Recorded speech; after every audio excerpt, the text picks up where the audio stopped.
Yeah. Hey, Jason, Brian, Carlos, Dan, Kelvin, Greg. How's it going? Brian, I don't even know if I said Brian. Hold on, Jason. Uh, Christmas is coming early for AI. Do you see that that whole update they made? Now they're yeah, gonna well, I just kind of caught wind of it today, but I haven't really dug into it yet. it's update after update after update. So I'm Yeah, glad I'm in GPT. boring You're talking about the real GPT. estate. You're talking about GPT O3 or something like that? Is that what you're talking about? Yeah, Yeah, yeah. That GPT-5 is going to be revolutionary. Like, not to use an AI term, but man, when that thing comes out, you're just gonna be able to tell your computer to just work for you all day. I think literally just Computer, who go to needs a town. computer? You just think it and it'll happen. That's when we get that Neuro link, that's gonna happen. Yeah, I just updated to the newest, the professional version or whatever, but haven't had the time to play around. I played a little bit with Sonora, which was kind of fun, but we'll see. Yeah, I think everything's about to change a lot, especially with GPT-5 when that comes out. Like it's going to be everything we're doing now. I mean, some of it's going to be relevant, but I think it's going to change everything. Yeah, I agree. I agree. Well, I tell you what, everybody. First of all, I want to welcome everybody and happy Monday. I will hit record if everybody's good with it because we have a lot to go over. And if people come in, they come in. Jason, if I can ask you, I know I do all the time. You may have already done it, but can you hit record at your end too, just in case? Yes. That'd be awesome. Sure.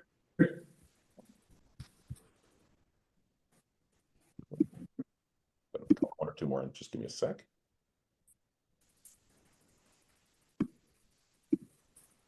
All right, everybody. So let me just start by sharing my screen just to keep, more than anything else, keep me on track. Give me there. And we'll dive into this a little bit. I don't know how long this is going to take, and I have a hard stop. So we may or may not get through the entire lesson today, which is all good because it will just spill over into the next class. I wrote tons and tons of notes that I wanted to be able to talk about, that I wanted to be able to share in this class, in today's class. All of them are valuable, but from my perspective, this could be the most valuable. Like you really, really want to understand the concepts and how we go about doing what it is we're talking about today, which is something that a term that we developed, that I developed called semantic separation. And it's going to be able to be applied not only to CRO, I would argue can be applied to copywriting, can be applied to media buying, and literally everything, everything that you do. So I'm super excited. I've never delved into it. I've talked about it. I've taught it a little bit. I've explained it, but I don't think I've ever done it to the depth that I'm going to do it today. So I'm pretty excited. I want to make a note. And so I made myself a note here because I get it, right? Sometimes some of this may feel a little bit overwhelming. I don't mean not because everybody's super smart here, but just like we're going off and I had a sample, site review and start laying off all these possible things that could be tested. And we're going to dive into that even more. So you may feel like completely overwhelmed. What do I do with all this? How do I do it? How do I actually like make this practical? I said this here, right? Let yourself feel overwhelmed. Forgive me, let me let this in. It's okay to feel overwhelmed, but this sounds corny, but be overwhelmed with possibilities. Because as we're going to dive into today, I think that the biggest problem is the opposite of that, right? We could make this class about, do these 5 things. And there are certain things that you'll be able to increase conversions and tricks and hacks and sort of things that you possibly could do for clients. This is much deeper than that, right? This is going to enable you to figure out what we call the perfect page recipe for your clients, regardless of the end that you're on. Whether you're coming in as a CRO, whether you're coming in as a CMO, whether you're just trying to help your own offers. So think a little bit broader. And we had a really, really good conversation. So I just like to sort of lay out what I'd like to do in a class with Brian and Jason.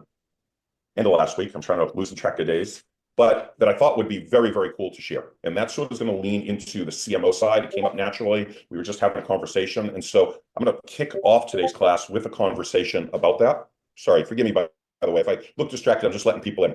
So we're going to start with a CMO sort of conversation. We'll see where it goes. I want to keep it somewhat under control only because I just have so much I want to share, but I think it's well worthwhile. So as a recap as to what we did, everything we're doing is building on the last lesson, is building on the last class. So I assure you, all of this will make 100% sense. So last week, if you were here, and hopefully you reviewed it, we just talked about 2 weeks of research in 2 hours, right? We went deep into the research, pardon me, and that's going to, in part, tie into what we're going to talk about here first, both with the leadership and with what you're going to be doing next, what we're going to be talking about today, right? How do we take that research? What do we actually do with it? Okay, it's great. We have a lot of research. What exactly do we do with it? And like I said earlier, may carry on to next week. We have another valuable agent this week and a killer one next week. I think you all are going to love it, especially if you understand, which you will, understand why we're doing it and why we're building it. I just think that the agents that we're giving you will make a lot more sense and give you a lot more power to use them. So with that said, I'm going to just sort of hop over and jump into the first part of this conversation. And Brian and Jason, because we're a part of that call, we had a conversation. Just interrupt me, jump in here. I just made myself some notes to sort of trigger what we talked about, because I think all of us felt it was pretty valuable, and maybe we can came across organically. So the real question here is that we're going to start off with is sort of what we talked about at the beginning, and part of the purpose of Full Stack Marketer, right? That company owners, whether you're the owner, the offer owner, whether you're coming in as a media buyer, whether you're coming in as a copywriter, they have the problem, right? There's sort of, I'm going to call it infighting. It doesn't always have to come across and be specifically infighting, but everybody is trying to hold on to their own positions. Everybody is trying to sort of prove why they're there. Everybody's trying to justify. And I think this comes into an issue, like if you're coming in, and which we're going to talk about in upcoming classes, which you're coming in sort of with the Jason's term, the Trojan horse method, where you're going to come in as a media buyer, you're going to come in as a copywriter with your area of expertise, and you're going to become the CMO, which is a lot easier than I think anybody here actually thinks. Or you're going to go in as a CMO, you face sort of those same problems. You face the politics. And so that was sort of our conversation that got kicked off. So a few notes, and I'll pull this over the side so I can see, right? This is about controlling the room, but not in a manipulative way, not about being controlling, but in a natural way, so that you can do what you're there to do, which is to help the company, right? Everybody wins, you win when the company or the offer does better. So we were talking again about navigating the politics of a company. And so I thought I would kick this off with a super fast story. Doesn't happen very often there, but to give you, this is just one of many scenarios that can come about. So we had a big agency, well-known, that we brought in for one of our clients that we were helping lead. And let me let this, sorry, forgive me. And long story short, the offer converted like gangbusters, and they weren't getting anywhere. They were doing a lot of brand-based advertising. They started getting pressure from the client, as typically, let's say, happens. By the way, I know the owner of this agency extremely well. So it wasn't like we haven't had years of a close relationship. They are well known. They just weren't doing their job. They have somebody in charge of, like sometimes happens, business development. And she started getting involved and have private conversations with the client and starts to blame it on other stuff. You need a different set of tech tools. We brought them on their lap this scenario. They didn't need another set of tech tools. They have Visiopt, and she starts with that. So put out that fire. You need a completely different page that they were going to, of course, be developing. But except that our page was converting at about 5% of cold traffic right out of the gate before we even got into optimization at a deep level. And so we were able to, that you'll see here, the reason I wanted this can be a lot of ways this comes about. It can be through an agency you bring on. It can be through an agency that's already working for the company that you're doing. You could be the agency. It could be any one of these scenarios. But the reason I want to share this story is because they ended up making hours of work for us here, because we spent time hours on calls with the clients, which is the worst kind of thing. Anybody here loves client calls? We were just talking about that the other day. I know me and Jason had mentioned it. Like, nobody wants to be on hours of client calls. You just want to produce results. It's just no fun. And this was somebody we handed them.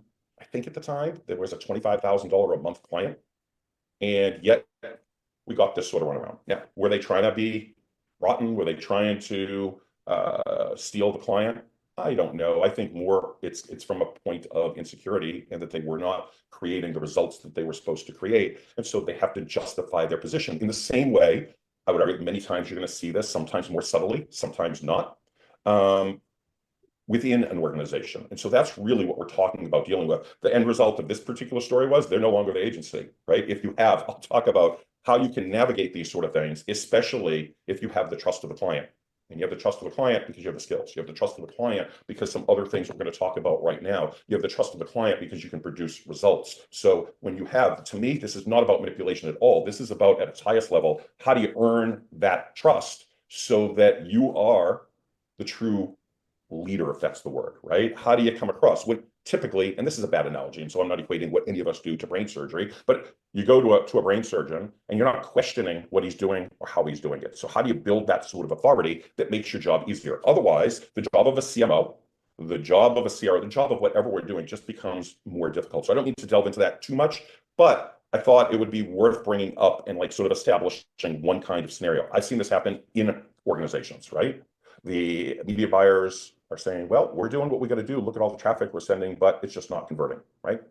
So I'll circle around. I'll tell you right now, we have a situation right now there that they tried to say, except if you have the data, we'll dive into this. You'll be able to get across this. So I know like part of the conversation, so some of this may seem a little bit disjointed as we give you some example situations, right? I think Jason, part of our conversation was like, listen, when I come in as a copywriter, and I don't want to misrepresent, so jump in if I say anything correct. Look, all I do, I write new leads, I write the offer. Many times I'm writing new leads and I'm handing them over to the client, right? And I know because of your area of expertise there, I know it's going to work, right? That was part of the conversation there. But the question becomes, and where this turned is like, okay, what if it doesn't work? Okay, what if it works, but they're not testing it properly? What if they're telling you that your lead or offer isn't working, but it has nothing to do with your lead or offer? It has to do with the Facebook ads that they're running or the YouTube ads that they're running. There are just way too many variables that you're leaving at the disposal of another team that you're, right? And so that is, I'm doing this like just to sort of set this up, right? So sorry, there. Where are they testing? How are they testing? Where's the traffic coming from? What do the ads look like? Is their data even accurate? And I don't care what tools they're using. I will say that again, is their data even accurate? Is it significant or are they just guessing? I've had people, even after being educated, go there, well, I sort of know this, I've been around a long time and I sort of have a gut. And so when we ran it, if I didn't see it working, you can't work like that, right? If you're coming in as, in this case, a copywriter, that's going to be incredibly frustrating and it's just not going to be accurate. So how do you avoid that? If you're coming in as a media buyer, same thing, the opposite side of that scenario. How do I come in and your stuff isn't working? Well, we talked about this a little bit.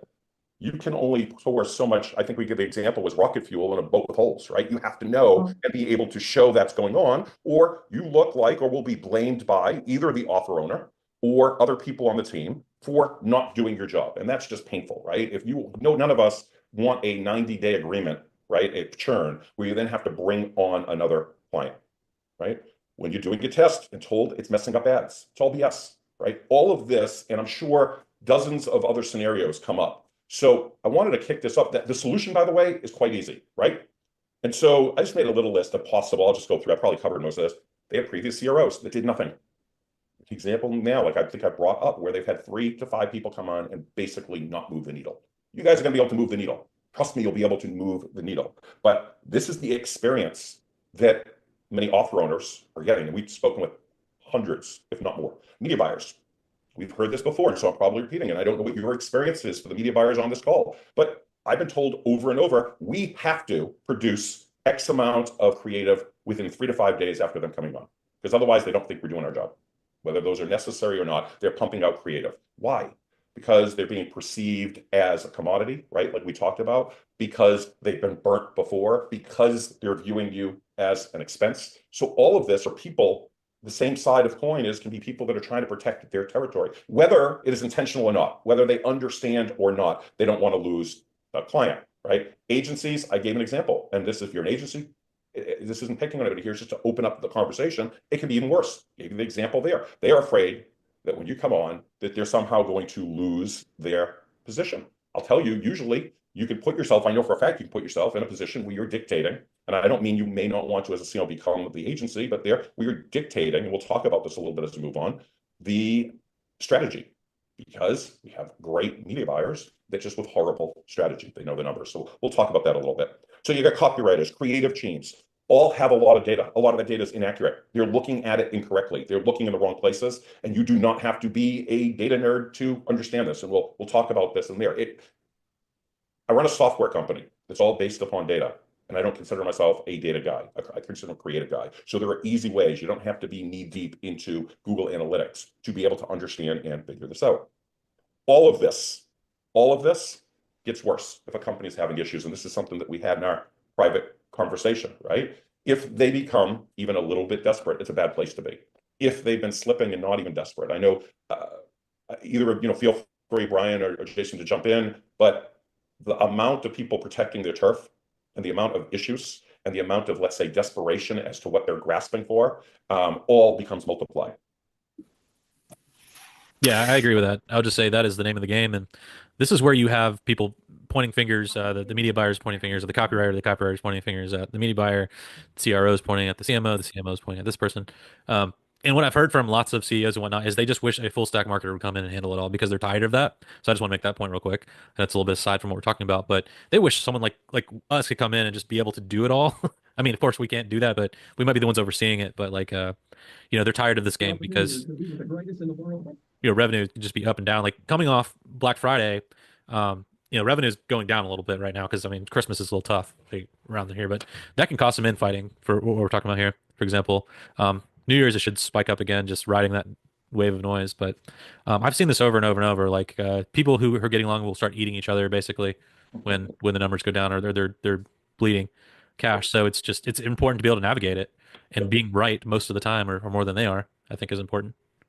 I love the comment. They're eating each other. That's cool. That's very visual. I love it. But yeah, you're exactly right. And so there's two sides to this, right? Number one, understanding everything as a full stack marketer, and I'll just clarify, does not mean you have to become the media buyer. It does not mean, if you're not there, that you have to be a copywriter. It does mean that you have to have a real good understanding of the total picture and be able to back it up. And if you are not the full stack marketer, but want to become, because you're going to make the people that matters lives easier, right? By having one there, then you have to become and be the trusted source. And so I'll just tell you from our personal opinion, there's a couple of ways that this has always happened. And it does not, it is, again, I'm just saying it's 100% not manipulation. It's 100% not planned. It's not like this great strategic plan. This is what we're going to do. The research doc that we come in and we do for ourselves, we know the market better than they do. I'm just going to, sorry, raise his hand. We know the market better than they do almost every time, even when they think that they know the market. When we can tie that research back into the plan, into what an overview of what is going to be the next steps from the outset, because you understand how to use that research and understand where the holes are, which are quite easy, right? Once you have that, and once we dive into what we're going to be talking about in this class and the next class, then you can explain to them where you're going. And usually, wow, not because I'm doing that to wow, it's just you're opening up their eyes.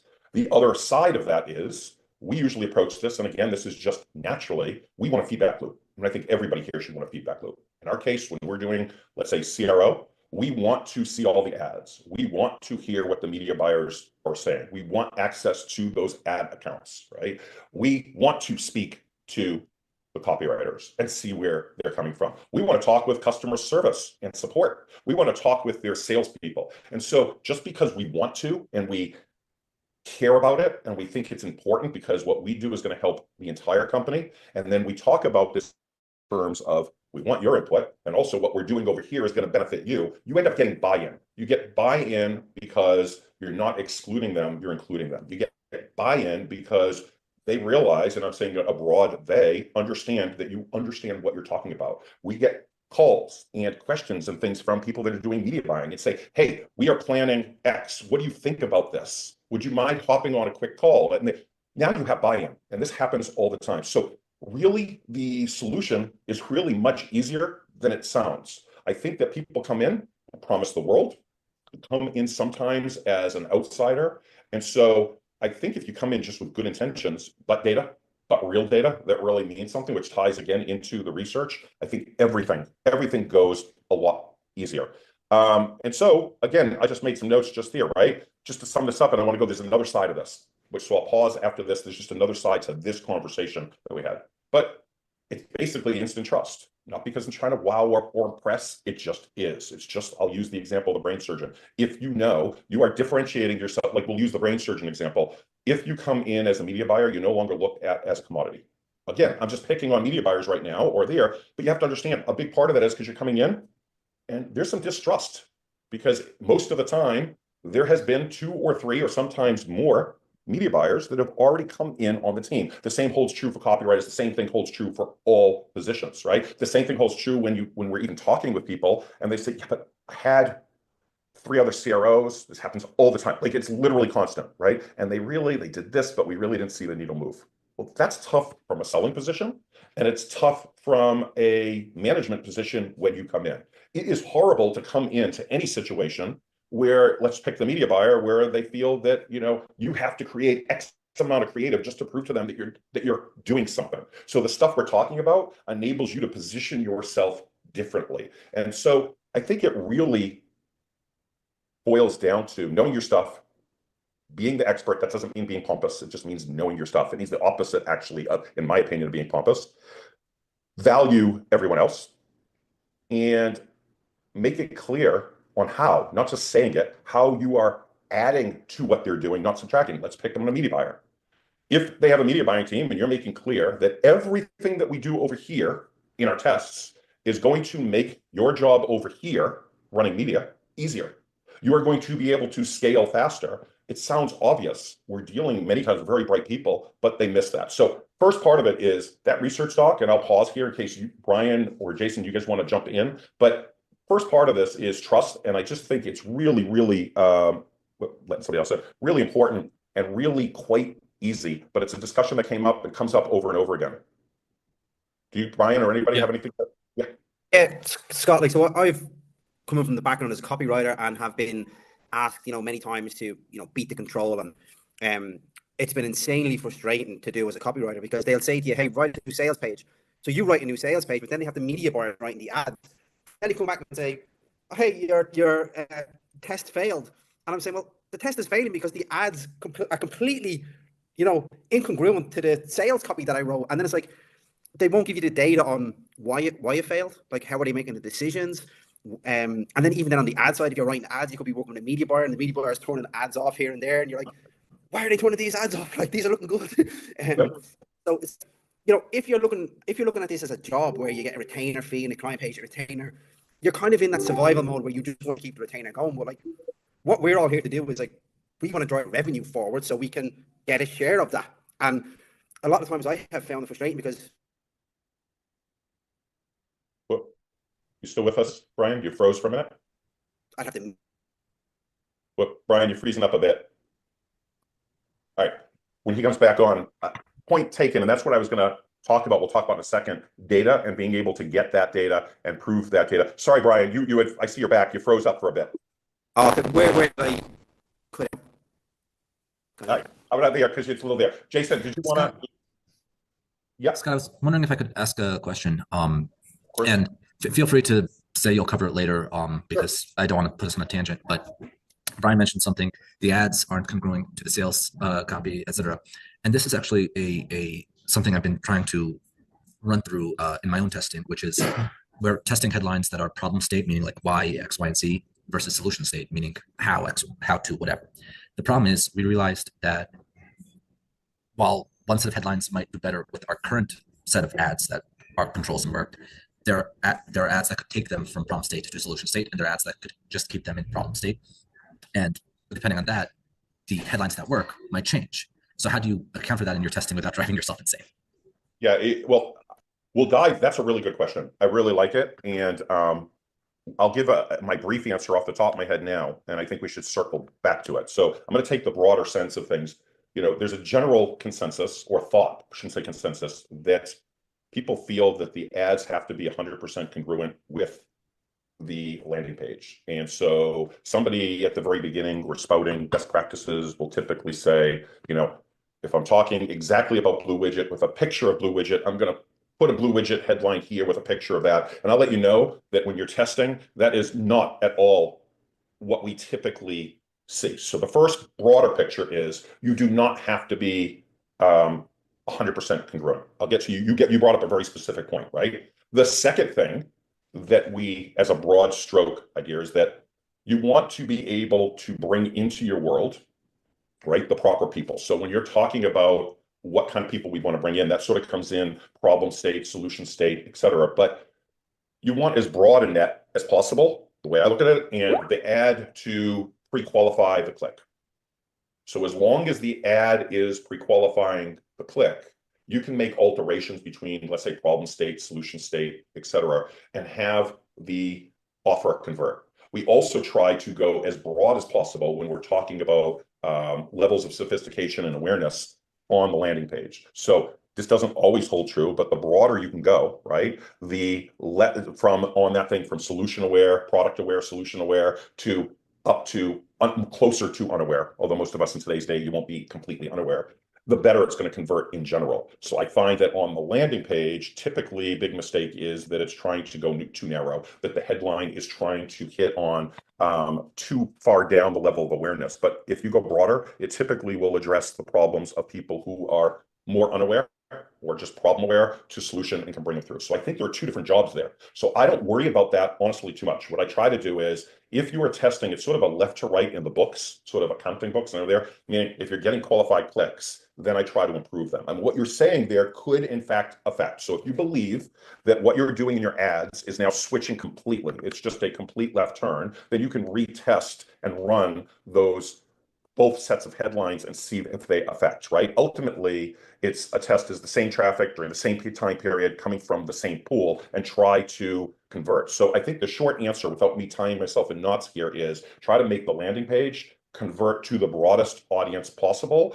And when we do that, it usually does not have an impact on the ads.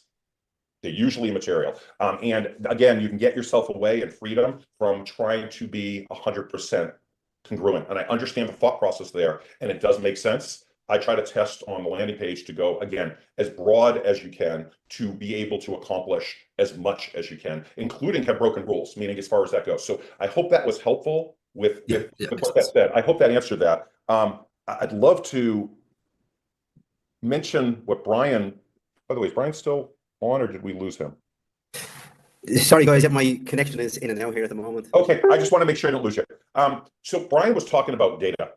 So I don't want to, because I realize I'm already spending a lot of time, which is fine. Again, if we go through, I want to give value, and if we can always bring this lesson onto the beginning of the next, I think it's that important. But the other thing that I was talking about, and Brian brought up during his thing, right? I don't want to misword, but something along the lines of, we don't have access to the actual data they're even looking at. We don't know how they're actually making their decisions. We don't know, what the ads are that they're using. We may be seeing from the ad library or how they're measuring those metrics. And so I'll give, just because it's just popped in my head, like real live right now, like we have a client that's doing really, really well. Doesn't matter. We brought them from zero to they're spending millions.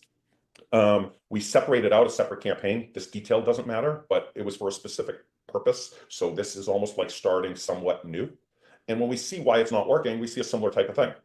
They're literally, I use the term day trading, and I'm not saying the media buyers on here do, but we're seeing this, and they're day trading the ads. They're making decisions to shut off and turn on ads that we would never make. So understanding the data and being able to see the accurate data, accurate is the key word, right down to the conversion level. So here, what did we do? We stopped one of the meetings without being rude. We brought up the data, which we can get 100% from Visiopt, right? I don't care if the client has another tool that they want to use, right? All of them we've seen have incorrect attributions. If they're using Facebook to pull up data, it's even worse. And so we're able to show and say, yeah, but we saw for the last 7 days, these three, in fact, in this case, there were 9 specific ads, I'll be specific, that were converting to cold traffic between 6% to 14%. Anybody who's ever run any kind of cold traffic, like we're talking from cold to, knows that's phenomenal. The AOV, this isn't a $7 item. This is an item where they're on average spending $120 to $160 per, and yet they're shutting off ads, which is somewhat, maybe a different scenario, but a similar scenario to what you're talking about here. And so the short answer there is, whether you're the copywriter, whatever end of the spectrum you're on, not having that data, not understanding what's truly going on, puts you at a loss, especially if you want to be the full stack marketer. Whatever you want to give that full stack marketer the title. This is how you come in. By the way, one of the ways is by saying, I'm the copywriter. Let's continue with this scenario. But you're saying the copy is not working, but I have these 5 ads that are doing X. Or that you're basing your thing on only click-through rate, but the ad copy is, and here I wrote 4 ads for you to test.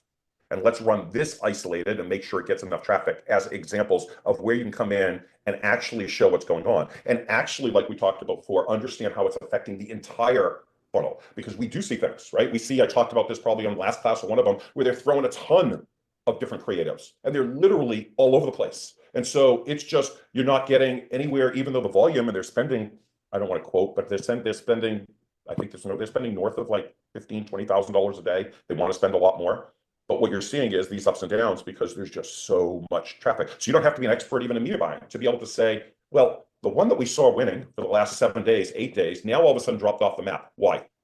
Right? Well, it's Facebook. And it may be. I mean, there's crap that, but really it's because they have, in this particular instance, it's very easy to see they have like 101, and I'm only slightly exaggerating, ads. And so of course they can't control who's going to see what ad. And all these ads are different, and all these ads have a ton of different variables, right? So just to get to the point, you want to understand what's truly going on, right? You want to understand how your actions are truly affecting what's going on in the company and back it up. And you do not have to be a data nerd, right? You media buyers see a change, it must be the test, except you see ups and downs all the time. And if you're watching what's going on, you can see that their ROAS, let's just say, was jumping up and down all the time because stuff happens on Facebook, or maybe the ads just weren't strong enough to go broad, right? There's always ups and downs. Your ad copy is ruining our campaign, right? These are kinds of things you're hearing. But when you're testing, right? I don't want to jump off, but when you're testing, you can actually see with data. Okay, so I'll give you just an example. I showed and I shared on the last class, I believe it was, I believe a screenshot, 60% increase in actual sales, a jump in the AOV, a jump in the earnings per click. There's no way when you have that data and you have it statistically and can go through that anybody can say you're somehow ruining somebody's ads.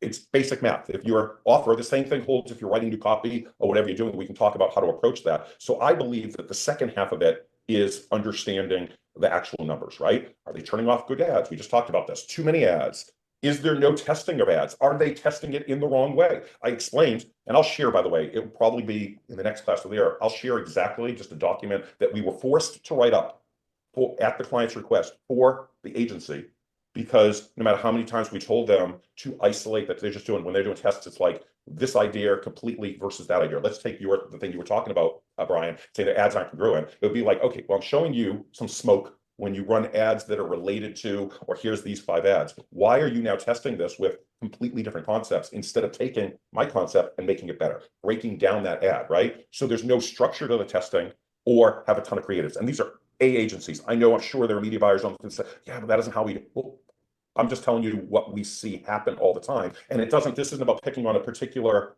function or there. No matter what end you're on, you have to understand, right? I just said this, so we're told to test. I won't go into that right now.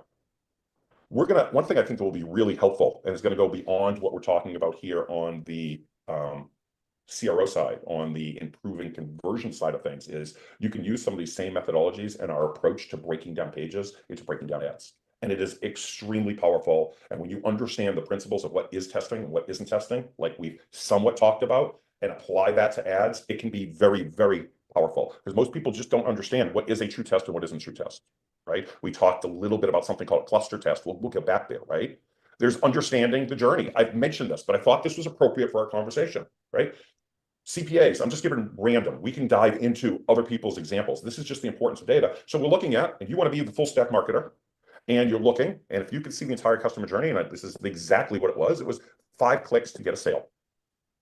5 clicks, meaning 5 ad clicks to get a sale. First, ask yourself, which do you turn on and which do you turn off, right? Let's just take higher level. We'll dive into this in another class.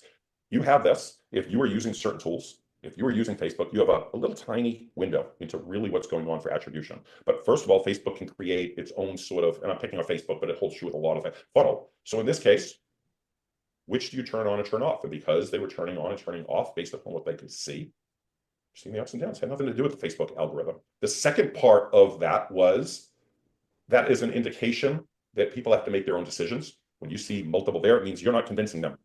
We've gotten that down to 1 click.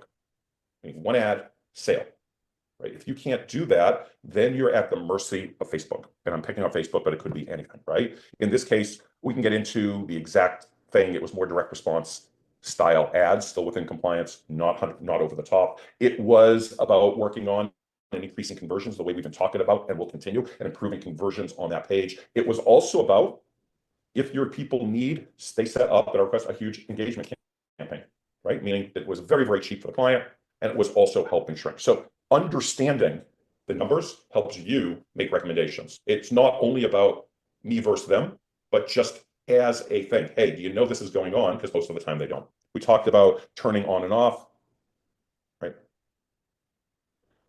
So I'm going to just run down this just super fast. Teams, and this is not one, over and over, make things much more complicated. I don't know why than they have to be, right? If you can see the ads, you can ask, why was this turned off? Doesn't have to be confrontational, right? You have the data. You know exactly what's converting or not. You can help guide the messaging, right? And so personally, when you're changing from coming into a company, even if you don't have the role, from a media buyer, from a copywriter to a full stack marketer, even if that is not your role there, asking and requiring for certain access, which is really easy to do, so that you can help guide the messaging.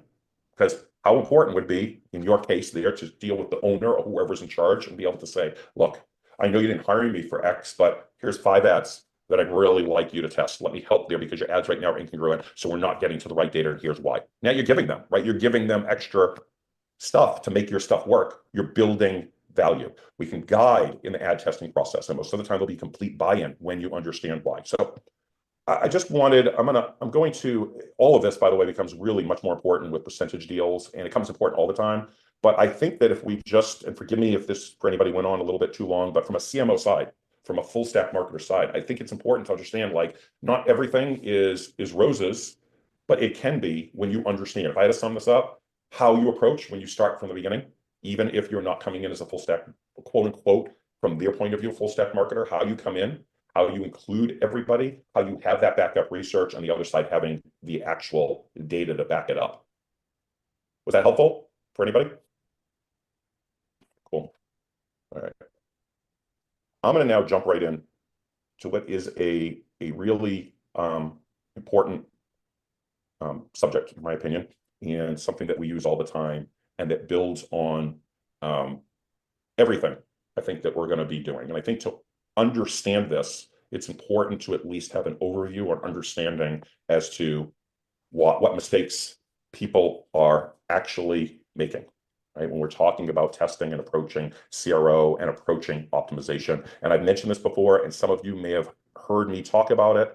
It is something that we call semantic separation. I'm just going to give everybody a quick highlight here, but it's going to go a lot deeper than this. Boy, I'm doubling up on words, a lot, quick.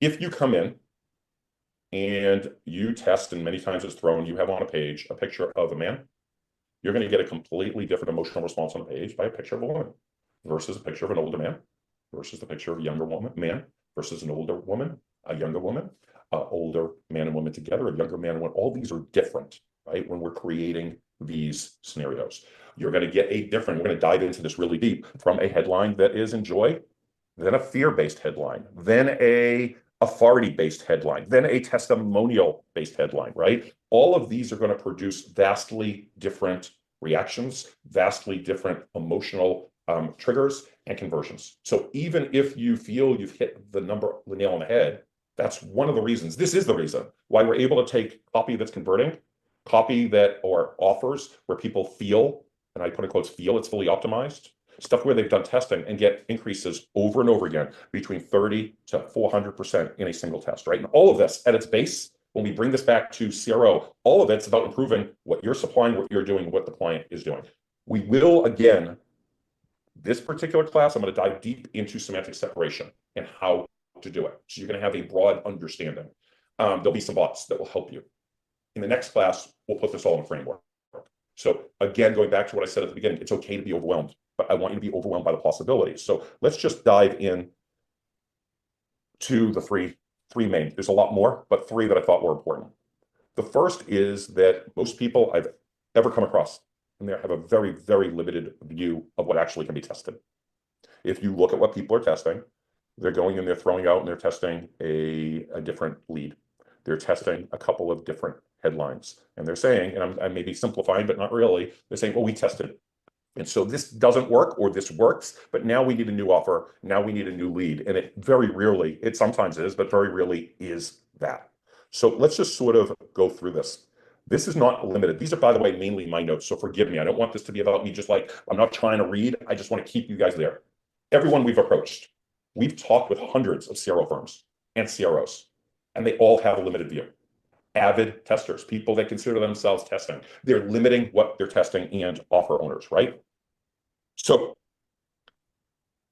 if you have a narrow perspective, I guess the question becomes why, and I don't mean this in a negative way, but although it's coming across that way, a lack of creativity or the defaulting to what's the most obvious and leaving a lot of money on the table. We sort of talked about checklists. We sort of talked about best practices, right? They're using and testing best practices without considering the unique context of their audience or offer, right? Everybody says, and we'll go examples, you need a testimonial, right? Well, sometimes testimonials can reduce actual conversions if you don't know what the context is of the page and at what point in the journey, right? And even though they believe that they need a test and they'll talk about it in private rooms, it's not prioritized. And I would say if you come across with one thing at the end of this, understand that it is by far your biggest lever. We have never, ever hit an offer, no matter who was doing it, no matter how much traffic they were sending it, that could not be improved. And again, I'll bring us back to basics. As conversion rate goes up, your CPA drops, your return on ad spend goes through the roof. It really is simple math, right? You have two sides of that equation. You have the ad side and you have the offer side. The ad side roughly is like 20% of it. What's taking place on that page is everything. So I just did this to trigger, I think it was last Sunday, not this past. I had a conversation with a really, really good friend. They spend millions. He considers himself an avid tester. He's probably one of the brightest guys in the industry that I'm aware of. They do some phenomenal work. And we were talking about this, and his conversation was, I do test a lot, but I don't use any kind of strategic approach, right? I love what you're doing, and I want you to teach us how you're doing it. And I don't do this to pat I just understand that even the guys that you're looking at, even the guys that you know, spending a ton, most of the time, it is a randomized sort of team approach that's actually going on. So we talked about some of this, but we're going to get down to specifics. So bear with me. This is all leading somewhere, right? Everything on the page matters. You've heard me talk about that, right? I just gave the example of a testimonial. We can dive into exactly, right? But a poorly paced testimonial can confuse visitors rather than build trust. I use that because it's just you need a testimonial. Okay. We talked about use the wrong testimonial without messaging, without strategic thought, without what you're doing at this particular place. And by the way, we'll have a whole thing on the believability and proof in testing, which is huge. But right, what's not on the page also matters, right? Understanding that testing isn't just about breaking down everything that's on the page. It's about finding out what's not on the page. This is an obvious example, but people are missing. So lack of urgency, right? Maybe this place where they do not have social proof. Right? Nothing there. There's something there. We, by the way, call that when we're talking differences, semantic separation, which will become really, really clear. One of the things we talk, I think we call it, like, you know, the great disappearing act, meaning here it is, there it isn't, right? Something on a page and now it's no longer on a page, something not on a page and it's on a page. Because side note, as marketers, people tend to throw a lot of crap at their page because they see other people doing it. And then they use words like, yeah, we feel, we believe, our gut tells you, we used to always do it. These are, we'll get into this a little bit more, the death of, right, of a page. So what happens with limited view? You're only testing surface level elements. You miss out on deeper insights that drive conversions, period. We can always, it doesn't matter if you've just been testing headlines. If you're not going deep, you're wasting, right?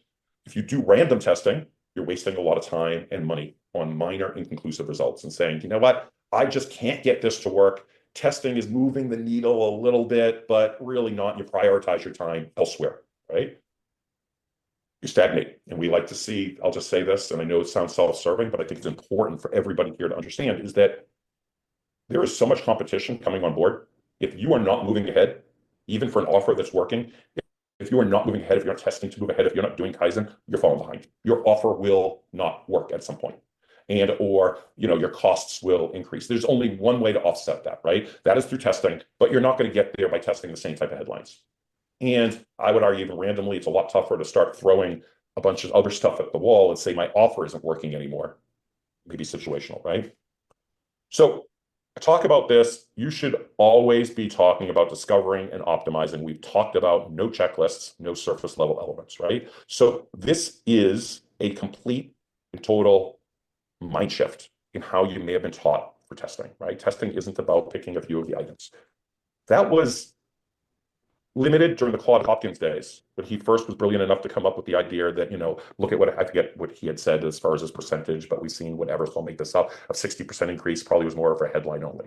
That's limited in today. But we need to remember they were smart enough to sending letter A versus letter B, or even beyond that, where we had to put it in a publication and we couldn't even use the same traffic, right, at the same time. So I think it's really important that the first thing we come across is this mindset shift, that we want to be able to go deeper than surface level. And so we're talking about how we can there, right?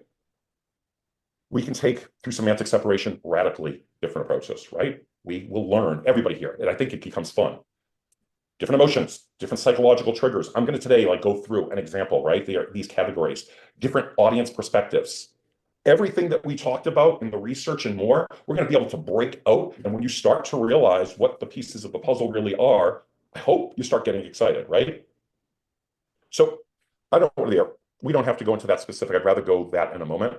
But you're shifting your mindset from tweaking minor elements to testing and changing variables that are going to impact conversion. So we're going to learn how to do that, right? We talked about this.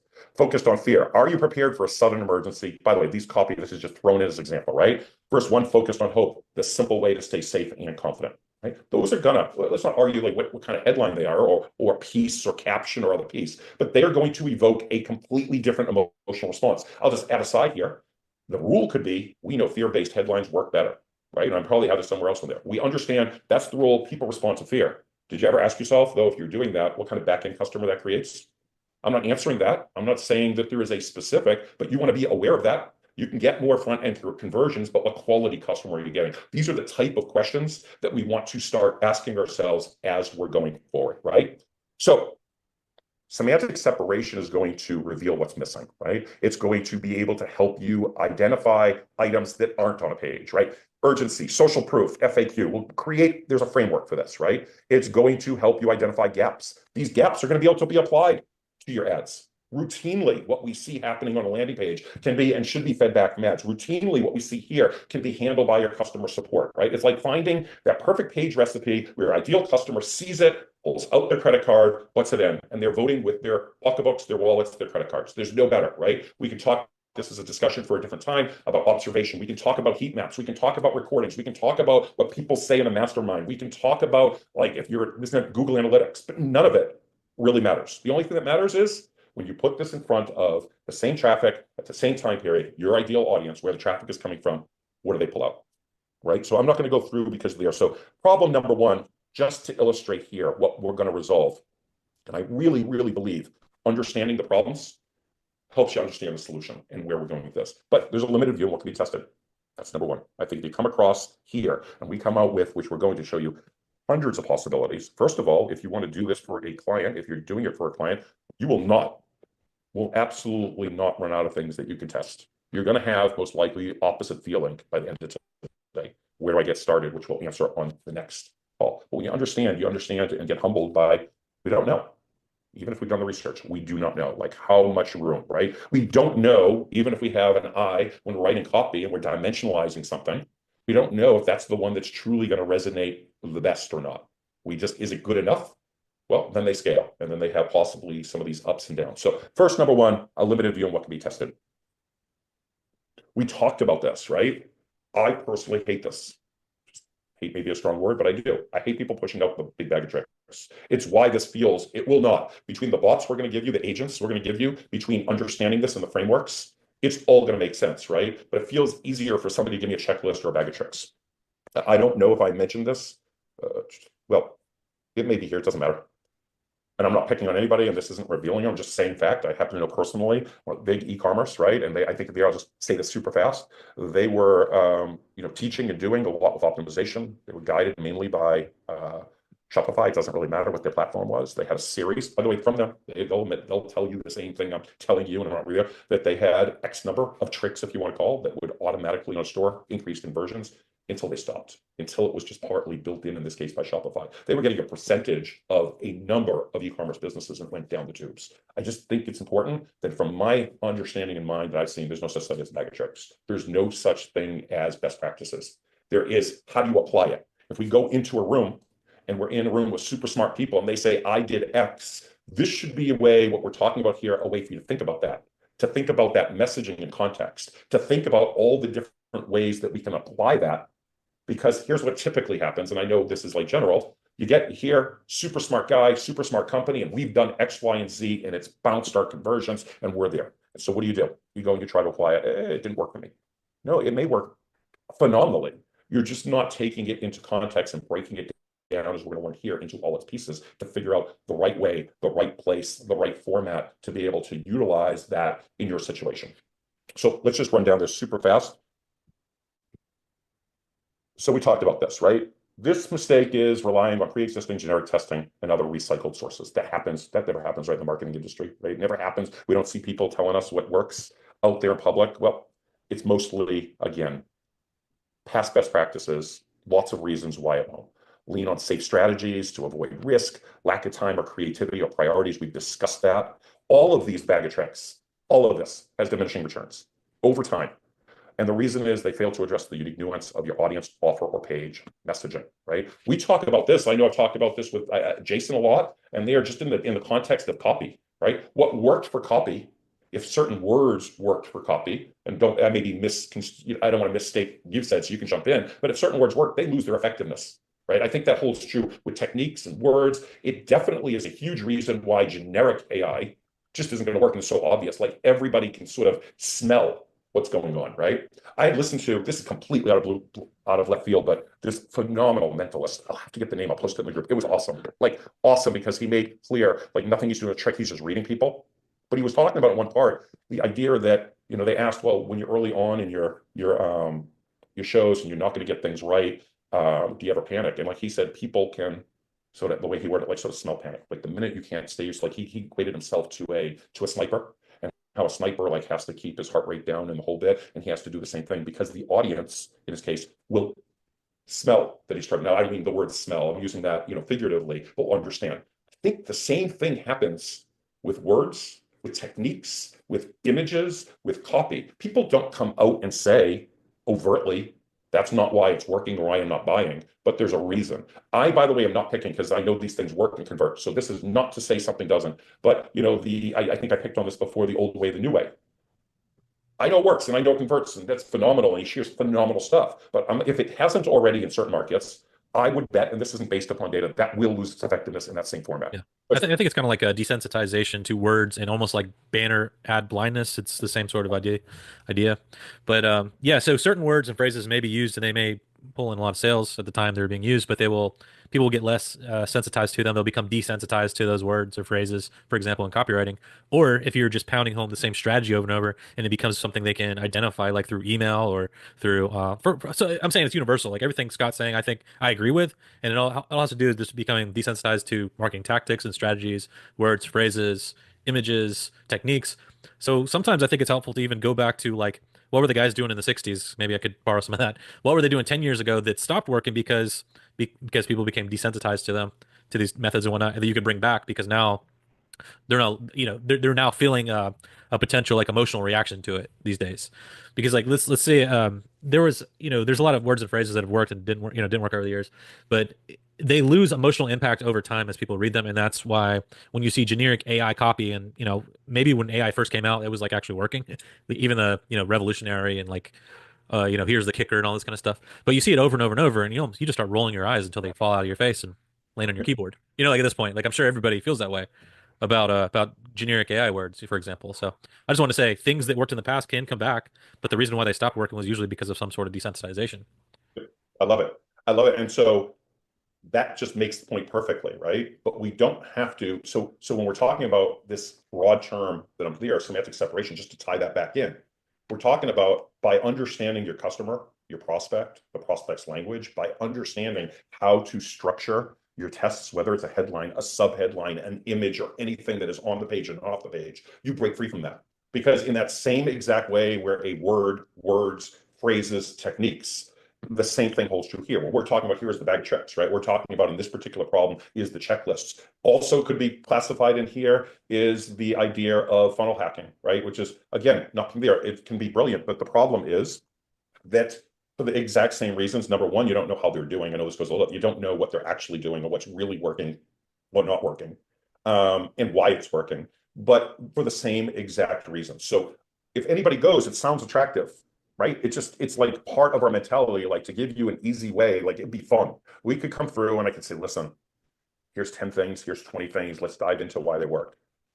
I don't want to do that. Like, this is something you're going to be able to recognize in the same way. I love that you said, like, recognize what the reason why. It's going to help bring forward that reason why, right? It's hard if we just try to mentally sit down and say and agonize, but if we have a structure to be able to test, why isn't something working? What if you have a great offer, but it's one of those techniques you just spoke about? What if it's something on that page, let's just pick on it, right? That now is just setting off alarm bells and causing them to bounce. Going back to the great invisibility trick, right? I like it because there's nothing more semantically separate than they are not there, right? There's just nothing that's broader in a result. And by the way, we've tested pages where we just tested that taking away for whatever it's worth, because this is a whole, forgive me for a tangent, I forget who it was that said this, so forgive me for not giving proper credit if anybody does. There may have been more than one, but in a sales letter, so the same thing holds true on a page, right? They read the headline, they scan down to the end to see what the price is, and then everything else is there to unsell them. I think it's a similar type of philosophy there, in that it could be that you're testing, removing. I'll give you an example that pops in, and this doesn't mean this doesn't work. And this is another, maybe to illustrate this, everybody, and I'm picking on it because I'm sure there's a lot of brands, like the proof pop-up that comes up on pages, and everybody follows the leader. We saw a 36% increase on one page by removing that. That does not mean that their proof pop-ups don't work. It means in this particular market, in this particular situation, that's what's important. I am sure that there are people on the call, and in some cases and in some industries, they've seen an increase in conversions. I'm just making that assumption. So the point is, you have to be aware and be able to structure your pages and your inputs, right? Without diminishing returns. Without, this is here, right? We just talked about, I think you may have even used the actual word desensitized, right? To repetitive, right? They ignore. So let's just take a look, right?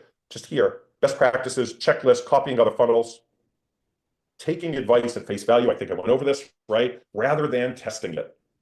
It should, from now on, if you get anything, I think it's great. We all learn in masterminds. We all learn from smart people. But the same advice can be tested in many different ways. I like this because, again, I just thought of when I there, aside from the cute image, it makes you a one-trick pony. And when you run out of that, what do you do? What do you do for your clients if you can't find a way and have a structure to improve their offer, right? And so by following what we're going to talk about here, what I'm diving into, it forces creativity. It forces innovation. It's tailored to your prospect's needs and situations, right? Every element is tested, not based upon what you think will work, but generic advice. It encourages you to think in a certain way, right? Avoiding copycats. And I love this. When you do this the right way for yourself or for your clients, it's really hard for someone to copy you. It's really easy to copy an idea or a word, but if you really don't understand why and why that's working, usually they copy very poorly. It's another broad thing is like when somebody tries to copy somebody that can just afford, this is an extreme example, to be in the negative for 6 months and expect it's going to work, or something working because they don't realize that that particular client has huge authority, and so what's going to work for them isn't going to work for you. So number 2. I love this. I will make this quick. I love talking about creativity.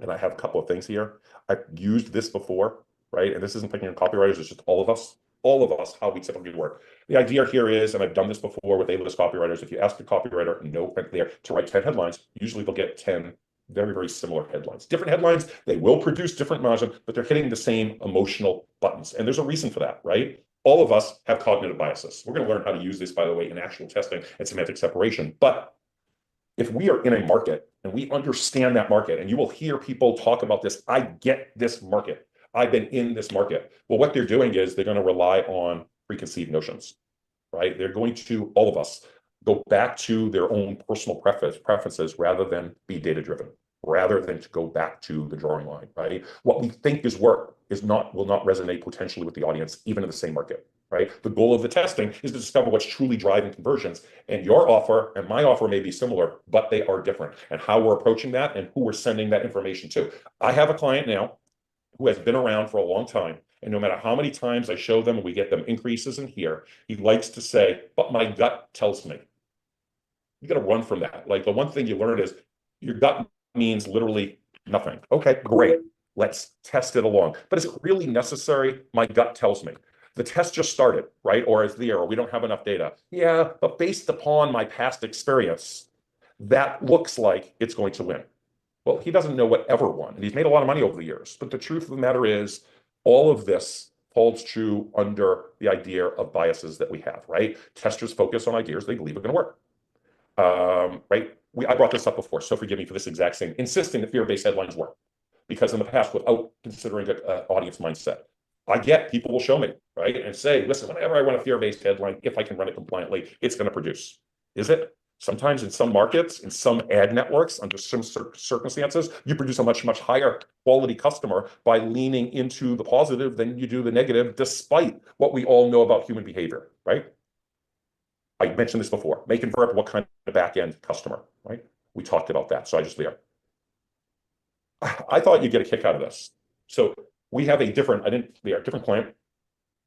They wanted to test one of their ideas. And I don't care where an idea comes from, and neither should anybody. Pardon me. And so we included it in the test area.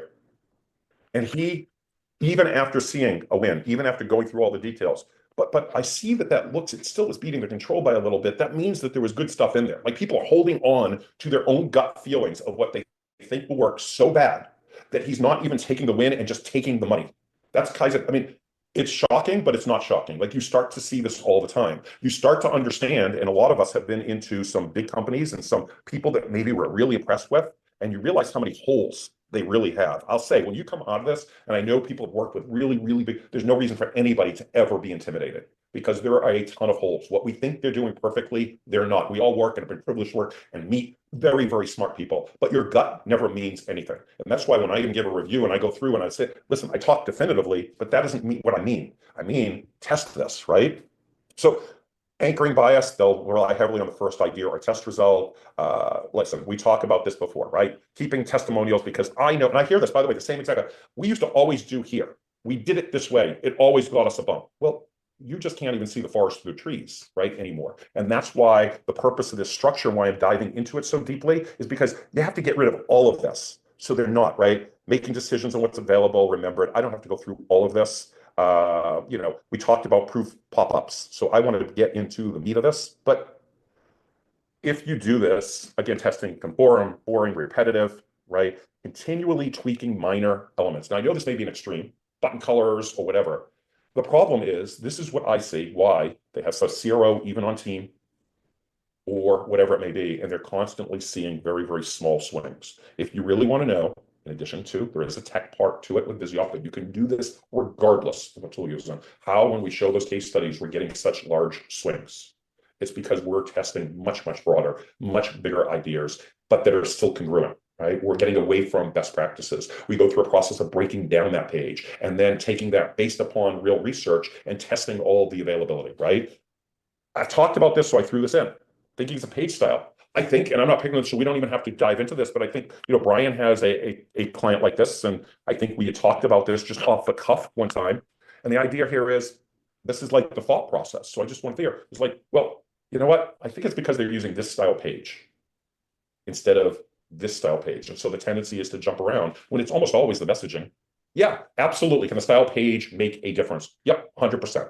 Can a layout make a difference? 100%. But almost always it's missing the mark on messaging. And so when we're designing, even when we're creating designs, when we're trying to work people out of a hole, we want to do it primarily through messaging, not through trying to, because you end up spinning your wheels, if that makes sense. You end up jumping through major projects because people like to do that kind of thing without understanding that let's just test a new headline and even on the static page, headline, image, subheadline. And even if it doesn't pull you out of your hole, if you see that it increases your conversions by 30% or 40% above the control, now what do you start doing? Now you start to get clues from actual data, and you can actually, from a top-down approach, which we'll learn about, actually redesign a page by testing it. I got to say that I do see this a lot, where I call it just people testing like chihuahuas on crack, because what they do is they see their competitor doing something, they throw out what they're doing. I'm going to do that instead. They go to Mastermind, heard somebody got this result with this style. Oh, I'm going to do that. I'm going to throw out everything I'm doing and switch to this. All they do, it's just throwing out what we're working on instead of improving it. I wouldn't say incrementally. I would say within the same vein. I guess what you're talking about is like improving something within the same vein of what you're already doing in a way. And maybe that's too simplified, but you know what I'm saying? Like I do see this a lot. Like you just throw this out, I'm gonna do this. I'll test this radical. I'll test that radical. And there's no science behind it. It's just copying people, and it's copying whatever they heard at a mastermind. And like just throwing out things, and then they're probably not even getting any statistical significance when they do test that in the first place. They're not. By the way, I love the visual. So you A+ of it. I love the chihuahua, like sort of chasing its tail. But it's true, because what we talked about, I'll bring this back earlier to a idea theme that we talked about that's worth bringing up right here. When you are doing that, you're creating, and we'll get into this again in the next class, a cluster test. And you have no idea, even if you see a bump, you literally have no understanding what may or may not be causing that bump.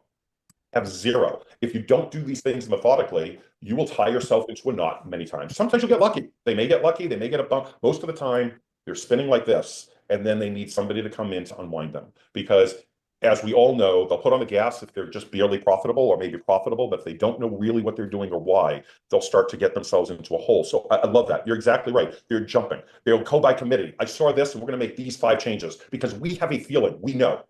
The worst thing you can do is think you know.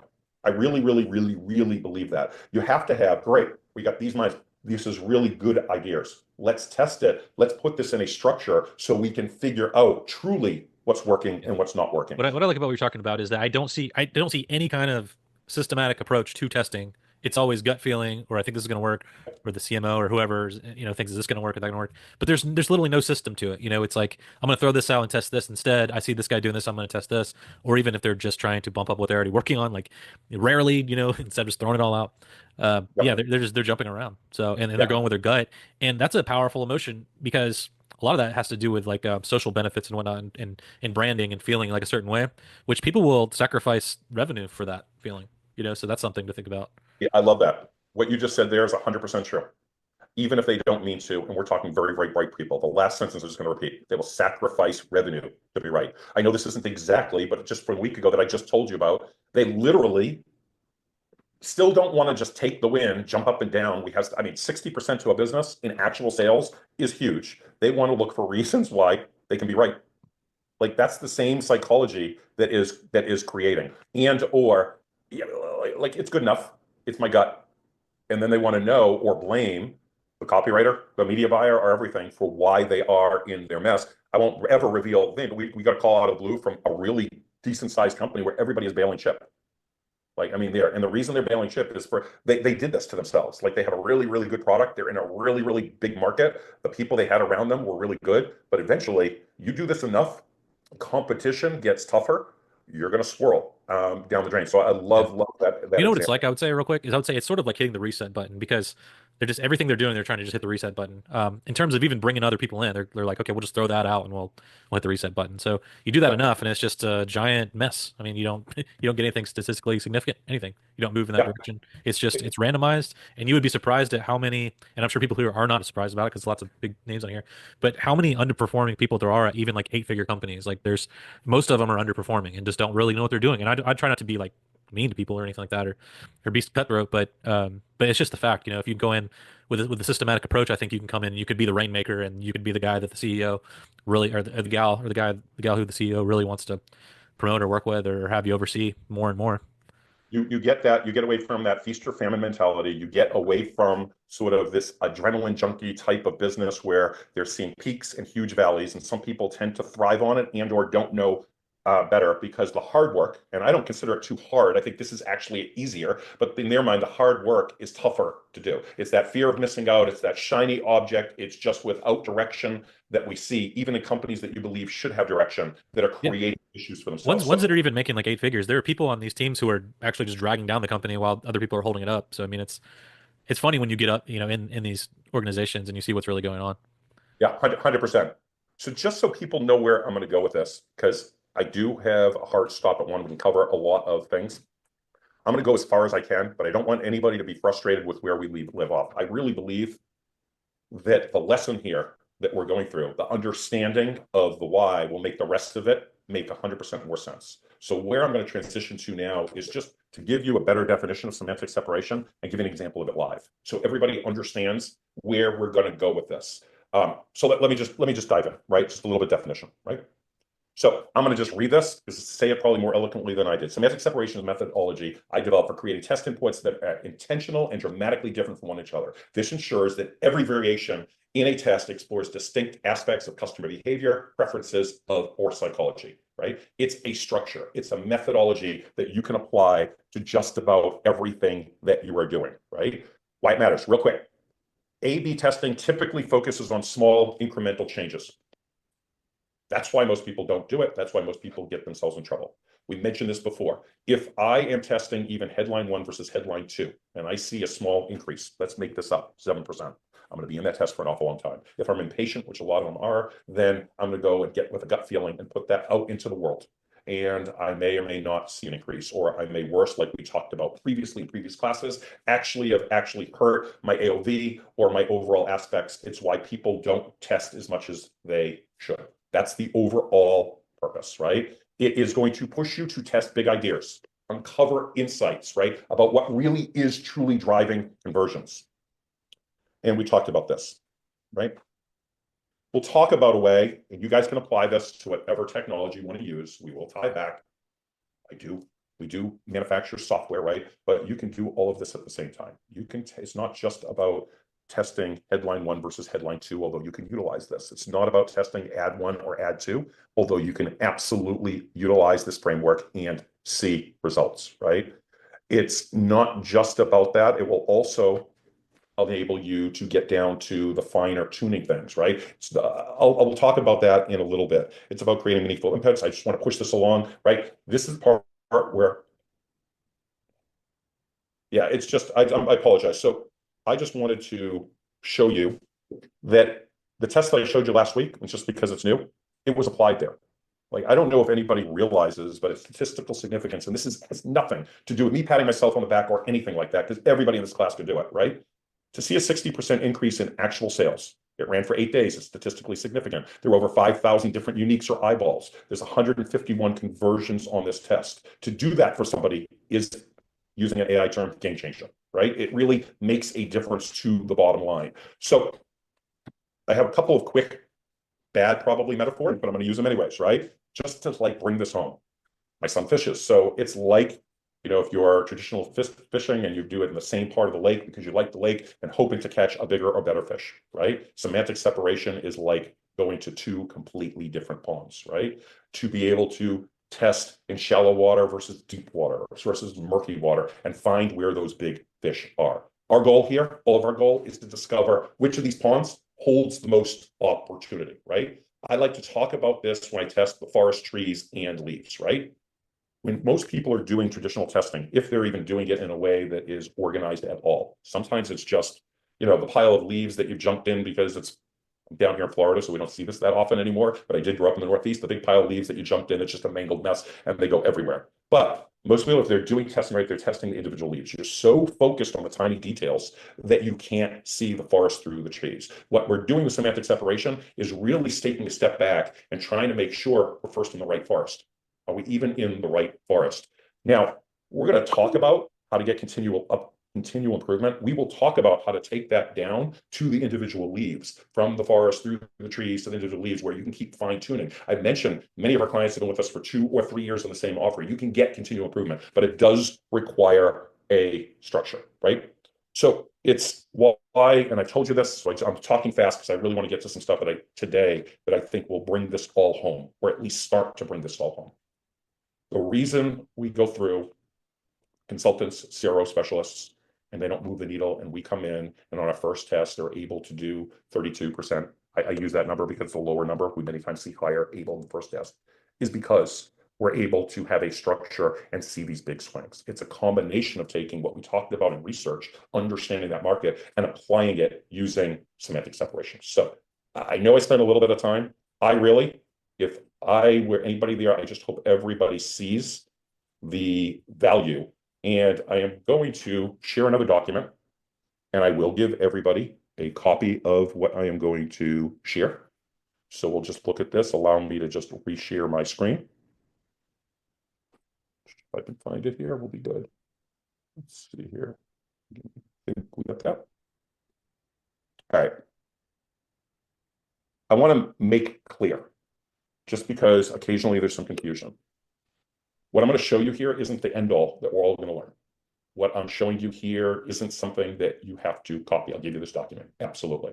What you will get as we move forward is an actual framework to do this yourself. What you will have is an agent that's going to do a lot of this work for you. But if I just were to hand this to you and show you and do a fancy little demo of the bots that we have that take what's been in here and the structures and the ideas, and we do that, it's not going to enable you to get as much power as to where you actually understand it. So if we take ourselves back for a minute to the research document, without me looking at it. There are things like psychological triggers, cognitive biases. We talked about benefits, features, benefits of benefits, and a whole lot more. Each of these becomes a category. Now we're going to talk about like a ton, like you're going to see out of this, as to what possibly could be tested. Again, I want to repeat what I said before. This is to give you an understanding of everything that can be tested, that eventually should be tested. We will give you a framework where you can prioritize. Like, you're not going to be at a guess and an overwhelm. What we routinely will do in-house, and you don't have to follow the same way, we will create, this isn't an example of that, this is there, but we'll create, I mentioned this early on, maybe in class number 1, 200 headlines based upon different categories without the intention of testing all these headlines anywhere near it. It's because when we understand the various categories based upon the research, and we separate that out, we can apply that to subheadlines and images and captions and video splash screenshots and pieces in the video, right, that we'll go through and we'll talk about even on a VSL page, and literally every kind of component, and to the social proof, everything that's there. So with that sort of thing, let's look at this. Different categories, right, from our research. Cognitive biases. Let's just make this up, and these aren't the best examples and they're not the best copy. They're for illustration purposes, right? Our product is the easiest solution in the market. Well, if we're starting to break this up, and we want to start to break it up by cognitive biases, and these aren't all of them, clearly, right? We could say only experts trust our solution. It's built for pros. Sort of the bias, the bandwagon effect. I won't go through every one of these in detail, right? And we can talk about why. It shifts from simplicity to exclusivity, right? Product is guaranteed to work for anyone, no matter your skill level. It's, again, inclusivity. Inclusive, right? It's contrasting exclusivity by targeting mass appeal. You already know why this works. Here's the proof. Again, cognitive bias. It validates existing beliefs. I believe how easy this is. Oh, you won't believe, forgive me. Gosh, my eyes are pointing there. You won't believe how easy this is until you try it, right? Curiosity gap. Stop struggling with outdated tools, upgrade to the future today. Again, horrible copy. That's not what we're talking about here. Challenges, it's the status quo bias. Here's what you want to learn about this as we go through this.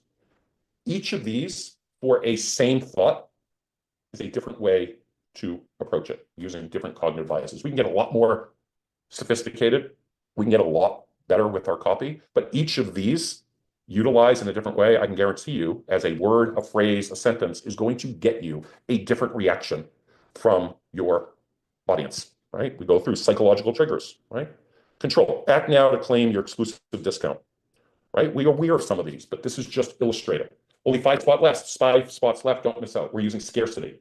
Trusted by over 10,000 customers worldwide, social proof. Try it free, our gift to you, reciprocity. Hurry, this offer expires at midnight, urgency, discover, the secure secret top brands don't want you to know about, appeals to desired exclusivity. The point again being, and these are only a few, if we did our research and we want to test a headline, a subheadline, a caption, and we're utilizing these different categories. We're going to go deeper, and this is going to be able to be done in an amazing way, pretty much automatically. But I want you to start to see how this is different and how you are going to be getting different results from your prospects. You can be applied to a CTA. It can be applied to the information below a CTA, right? Objections. We talked about in the research document, objections. Well, again, forget about the specifics here, but if you are addressing objections in the right location, in the right way, the question is, which objection is most important? How is that objection actually presented, right? Pay less than $1 a day to achieve your goals. We're using anchoring, right? Try it risk-free. We're just making assumptions like, how do we take and use the word affordable pricing for every budget, right? Try it risk-free with our 30 money-back guarantee. Save $500 annually by switching today. Join thousands of happy customers who love our pricing. The cost of not acting now is far greater, fear of loss. Not the greatest copy, but the point here is each of these are completely and totally semantically separate, right? That's the lesson here. We can do the same thing for skepticism, and I'm not going to go through that. We talked about levels of awareness earlier, right? I think, and I could be wrong, I think Brian may be doing a session on this apart, so I don't want to misspeak, but levels of awareness matter, and how people are using levels of awareness matter. And some people misuse it. A lot of copy is missing the mark. But the question is, how do you test for that? So the best tool for boosting credibility, problem aware, struggling to stay focused, here's your solution. Solution aware, finally a tool that actually helps you focus, right? We're getting to just now. Product aware, discover why our tool outperforms your competitors. Most aware, join 10,000 plus professionals already using our tool. Unaware, feeling like something's missing from your workflow, right? Again, The idea here is to understand that everything can be semantically separate. I will show an example, but here I want to just give you an idea of the power. I'll share this. Just another category, emotions. And I believe I have it over here. I'm not going to, I can flip back and forth, but let's just, I want you to look at this. Let me reshare my screen. I want to show you for everybody super fast, like just how this applied can potentially have power, right? So if we go down here, if you did one thing, like how could we use this? We're gonna have a framework, but how can you use this? So you have a headline, you think you're tapping into the right thing. This is a client's test, not ours. They did it after instruction, right? But made a list of all the emotions that could possibly cause your prospects to buy.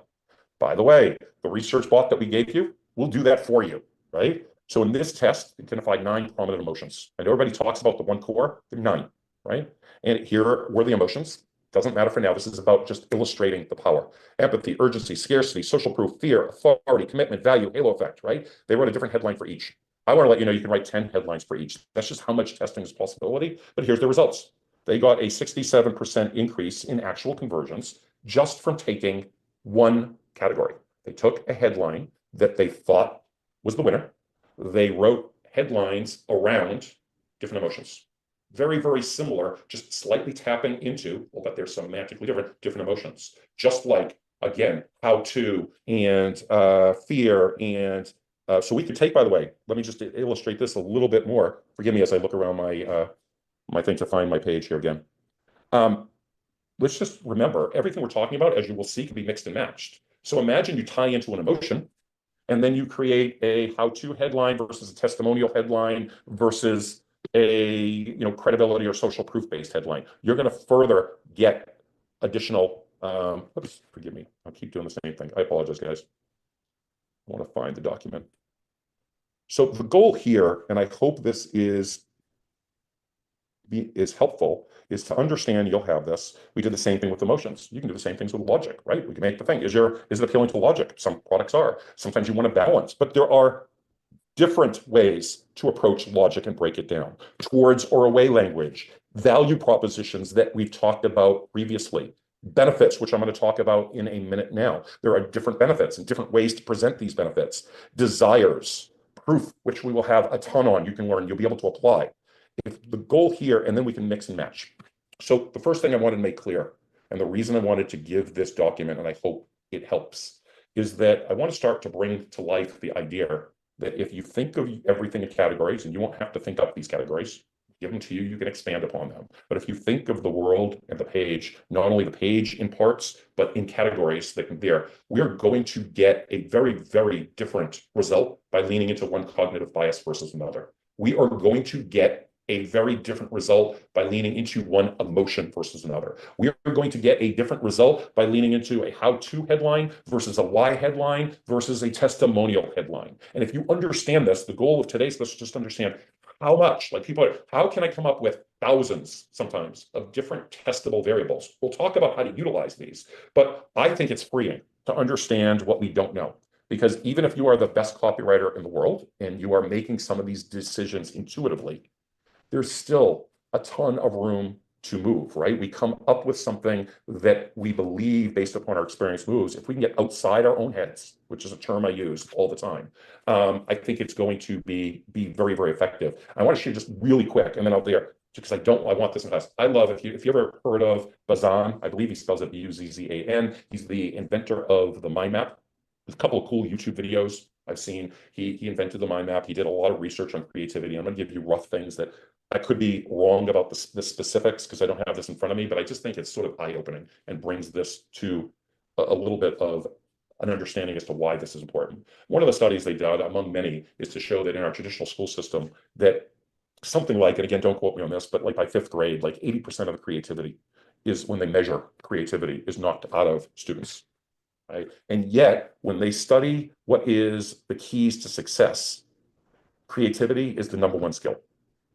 And so what they did was an experiment. And I believe this process that we're showing you of how to use semantic separation induces and brings in creativity. But they brought, I forget the age of the students, but they didn't know anything about mind mapping, but they brought them and they gave elastic bands, and they gave the students elastic bands. I'm going to completely mess up the details, but the concept is there, and I know there's a video there. And they said, give us a list. Each student, like, you know, they were younger, they were 4th or 5th grade or somewhere around there, of how many different uses you can come up with the elastic band. And I don't remember the number, but let's just for conversation here say it was 5 or 7. And then they gave a quick lesson on mind mapping. And they came up with, again, forgive me, something like 22 different uses, like creative uses. And I love this because I love that we need, to me, it illustrates definitively, we all have to get outside our own head, whatever we're doing in business and the life, because we all tend to fall into those cognitive biases and don't realize. And so unless you have a structure to do it, you will not. And it's the same thing with testing, right? We have a lot of brilliant people on this call, but we all, if we don't think about it, make ourselves aware about it, are going to get stuck in that same vein. So that's where this all comes about. I want to be able to share. Jason, did you have something you wanted to add? Yeah, I was just gonna say I love this. It just gives me a systematic approach to something because we're talking about 12 different sections with 5 apiece, so we're talking about 60 different appeals that you could possibly come up with. Now, I will say when I'm trying to test different appeals and whatnot right now, and I write like 20 headlines, something like that, 25 headlines. When I really look at that, I'm really only talking about like 3 or 4 different appeals over and over. But what you're talking about is going to open me up to be able to write about 60 appeals. And also, I think I'm gonna create an AI bot around all these and hopefully crank out something that will just generate all 60 for everybody. That's what I'm thinking anyway, because I love this, getting outside of my own head, because I will go down these veins myself. Like I'll be writing about this one appeal, maybe in a slightly different way, but I'm not really getting outside of my own head and really branching out. You know, maybe I'm hitting like 5 or 10 of the 60 you're talking about. Yep. I think that's revolutionary to me, another AI word, because I like having a systematic approach to what you're talking about here. And what I've learned in the past with copywriting and whatnot, it's you come up with the appeals, but it's more like organic, and you don't really have a system to really expand your creativity, which is interesting how creativity expands within a structure like this. Yep. 100%. Anyway, just trying to by the way, forgive me, but I'm going to move quick because I do want to get to the bot and I want it to make sense. And I'm not there, but I promise we're going to revisit this. And I want to make really, really clear. You'll be given the frameworks to put this to use, right? We're not just going to hand this to you and say, this idea of semantic separation. Here's how you can get 100 different variables and not know where to start or what to do with it. And so I think, and I love, thank you for that, Jason. I love, if you can't see, I started this by saying be overwhelmed by the possibilities. Sometimes you can stare at an existing offer. And if we only think we could change the headlines of it and try at our best to say, well, this isn't working, and come up with reasons why it's not working. I think this opens us up to understand that we just may not be resonating in the right way. So that's my bigger picture. I'll give you a copy of this as well, but this is for illustration. And then I want to give you an awesome bot that agent that Jason provided, and it's just the tip of the iceberg. So I'm going to bring this down another vein. We all know I'm going to credit Clayton Makepeace. I think he's the guy to credit. I talked about this a little bit before, but he talks about, benefit, feature, benefit, I think benefit of benefit, and dimensionalization. And what that means is, from here, I'm going to just define this and illustrate this, is if you take your client or your offer or product, I don't care whether it's coaching or info or a physical product, there are features. For every feature, there is, if you get outside your own head, at least 5 different benefits you can think of that feature most of the time, right? These aren't absolute. For each of those benefits, we can talk about the benefit of the benefit in multiple ways. And for each of those benefits of benefits, we can talk about how that looks dimensionalized. So here's a really quick framework, right? So let's just say, and I am not a car guy, I'll just say that I like them good enough, but I'm not an expert. So let's just say we have a tire, extra thick treads, reinforced sidewalls, all-weather rubber compound, advanced traction grooves, noise reduction. And we start looking at the benefits, right? Each of these benefits, extra thick tires, hugs the road for better handling, increases tire longevity, reduces the risk of punctures, enhances performance on rough terrain, improves braking efficiency. And we can keep breaking these out. I hope you see that the benefits for the exact same feature are different, right? We can do this, and I'm going to just give this to everybody. I think it'd be better than me go through, but we can do this for each of those wires. Then we start going, and we look at the benefit of the benefit, right? Hugs the road for better handling, right? Increases driver confidence, enhances performance of sports cars, provides peace of mind for families. I mean, start looking at how these start to get dimensionalized. This is a dimensionalization of somebody, in a sports car hugging the road and having it there. This is the dimensionalization of a family worried about their son or daughter coming home on a rainy day, right? This applies to everything. This doesn't apply to tires. It doesn't apply to widgets. It applies to everything. So I'm going to I think it makes more sense based upon time to let everybody see this. But I want you to understand when I share this to the group, this is taking one of the categories, meaning benefits.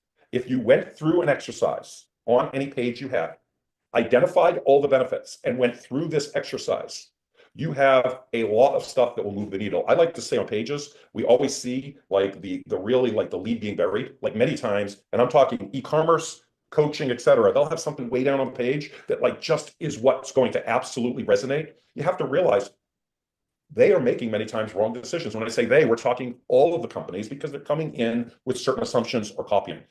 I know I'm going this fast. I'd rather give this to you, but just look at when we look at the sheer way we could break down 5 benefits and talk about this in a ton of different ways, we can start to resonate with our audience better. If you recall, I gave an example that was an accidental 2-word test, right? That somebody just testing Vizioff, 2 words, made I forget, 10 or 15% was one of the things, but statistical increase in actual applications. Start to look at when we take these kind of swings. We're not taking away from the offer. We're not changing the overall offer. We're not rewriting the entire offer. We are checking pieces of. We've done this when we've had individual pre-sale pages, right? You don't have to rewrite 10 pre-sale pages. This can be broken down. We've literally, the headline, the pre-head, the subhead, the intro paragraph, each subhead can be broken down, and I've seen increases on a pre-sale page. If you guys recall that ripple effect we talked about, that led to a 63% increase in actual sales. So I'd rather, for purposes here, give this to you, but I think that the overall lesson is frameworks, get outside your own head, categories, and we're going to learn how to actually use that. So what I'm going to do really quick is I want to switch back, and I want to be able, and I think this is it, I want to be able to show you the bot that we will share. And let me just here. Sorry, forgive me, let me grab the URL. I'm just grabbing a URL. So you, like always, can use this agent the following ways. You can just paste the URL. You can put in your entire research document, which I would highly recommend. You can talk to it, but let's look at this. We have a URL. We're going to just put it in, called the Benefits Hunter. And without you doing any work, it is breaking down each of the features, right? It's giving you the type of benefit it is. Look at this. So there are practical benefits. Again, more breaking down. How can you break down? Do we talk about a practical benefit, a social benefit, an emotional benefit, the identity benefit, right? Here's the primary description, right? Here's what's called the expanded and deeper, right? It's like the, I think that this was Clayton Makepeace. You'd always say, so that, right? It had, you know, whatever, the deep treads, so that what? And you keep asking yourself and dig this deeper, but so that you eat less during meals and snacks, so that you consume fewer calories, so that you achieve sustainable weight loss. This is your dimensionalization. And so if we look here, this broke down feature 2, feature 4, let me just see how many it found, 5 features, main features, and broke this down. Now we can also guide it. We could say on the page, there's X, Y, Z, and we could do that further. But there is, well, He'll go 5 more if you just tell it continue. Yep. Thanks, Jason. And so we can keep going. And so I think the reason I wanted to end it on this and this agent is that we just talked. I want you to have an understanding, right? We talked about one category, but one category is that benefits category. Imagine thank you. Imagine that you're able to do this in what? A couple of minutes and review through this and have this. And if you want to apply this to your headlines, your subheadlines, your images, you're going to have a really, really clear idea without doing any additional work, with making it easy. If you apply this to the research document and point it at certain pieces, at any rate, the goal here is to make your lives easy, to help you get to this data really, really fast. And this is cool.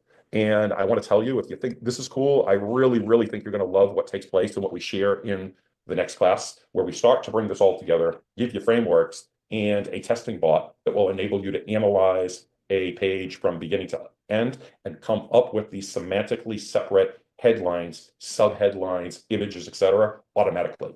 With that said, I love the AI agents. They are going to save everybody here a tremendous amount of time, energy, and effort. And if all you did was follow from the research that we did, that we created, to this bot here, to the one we're going to share in the next class, you will have, I don't want this to sound hyperbolic, but you'll have more insight and data into testing and to what to test next than anybody that is not on this class that's doing this, any of the CROs that think that they have best practices. So if you're worried about like, how am I going to apply this? You don't have to be. But I think that if you do not understand what's behind it and the why behind it, sure, we sell like, listen, this has the built-in technology. You go through here, follow these steps from bot to bot to bot. You're going to get an awesome result. But understanding how this works and why it works, and hopefully changing the mindset and the way you approach things, I think is going to be huge. Jason, have anything else to add? First of all, thanks for building this.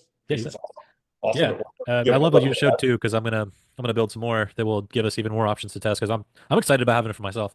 But anyway, I'm gonna put the replay of this call and then also the bot inside the Facebook group for everybody.